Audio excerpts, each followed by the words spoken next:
কুষ্টিয়া জেলা কোরবানির পশুর জন্য প্রসিদ্ধ। এই জেলার পশুর রাজধানী ঢাকা সহ সারা দেশে ব্যাপক চাহিদা রয়েছে। এবছর কুষ্টিয়া জেলার 6 উপজেলায় 18,500 খামারে 2 লাখের বেশি পশু কোরবানির জন্য প্রস্তুত রয়েছে বলে জানিয়েছে জেলা প্রাণী সম্পদ অফিস। কোরবানির পশুর প্রস্তুতি নিয়ে কুষ্টিয়া থেকে এবার যুক্ত হচ্ছেন আমাদের সাথে সরাসরি সহকর্মী মাহতাবউদ্দিন লালন। লালন, এবছর কোরবানির পশুর প্রস্তুতি নিয়ে কি বলছেন খামারিরা?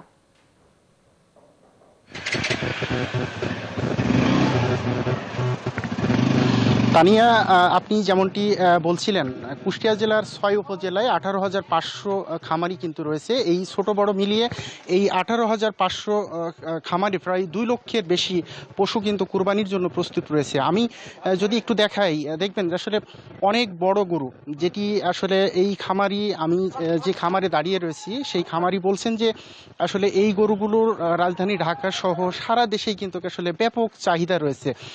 আর পাশাপাশি তারা যেটি বলছেন যে কুষ্টিয়ার খামারগুলোতে যে গরুগুলো কুরবানির জন্য প্রস্তুত করা হয় সেই গরুগুলো কিন্তু আসলে শুধু রাজধানী ঢাকা না, চট্টগ্রাম, সিলেট সহ দেশের বড় বড় শহরের যে ব্যবসায়ীরা রয়েছেন তারাও কিন্তু আসলে এখানে এসে কিনে নিয়ে যান, অথবা এখানকার খামারিরা কিন্তু আসলে নিয়ে গিয়ে বিক্রি করে থাকেন।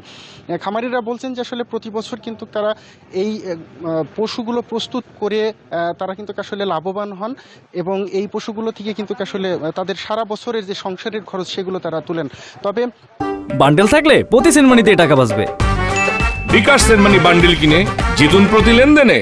এই পশুর যে খাদ্য এবং চিকিৎসা সামগ্রী সেগুলোর দাম বৃদ্ধির ফলে কিন্তু তাদের আসলে লাভ কিছুটা কম হচ্ছে বলে তারা জানিয়েছেন। তারা দাবি রাখছেন যে পশুর যে খাবার, ওষুধ সহ আনুষঙ্গিক যেসব নিত্য প্রয়োজনীয় জিনিসপত্র রয়েছে সেগুলোর দাম কিছুটা যদি কম হয় সেই ক্ষেত্রে তারা লাভবান হবেন।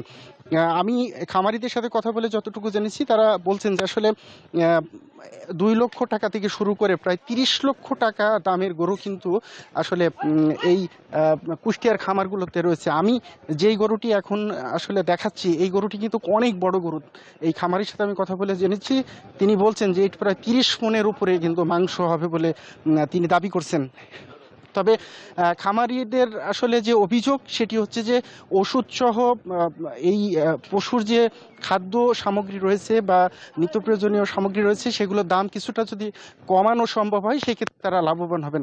জেলা প্রাণী সম্পদ অফিস বলছে যে আসলে খামারিরা যাতে লাভবান হতে পারেন এবং এই গরু মোটাতাজাকরণে যাতে তারা সহায়তা পান সে ব্যাপারে কিন্তু আসলে জেলা প্রাণী সম্পদ অফিসের পক্ষ থেকে তাদের সব ধরনের সহায়তা দেওয়া হচ্ছে।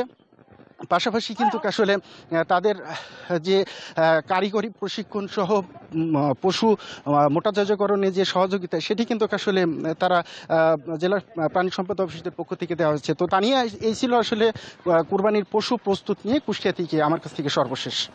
কারণ আপনাকে ধন্যবাদ কুষ্টিয়া থেকে যুক্ত থাকার জন্য।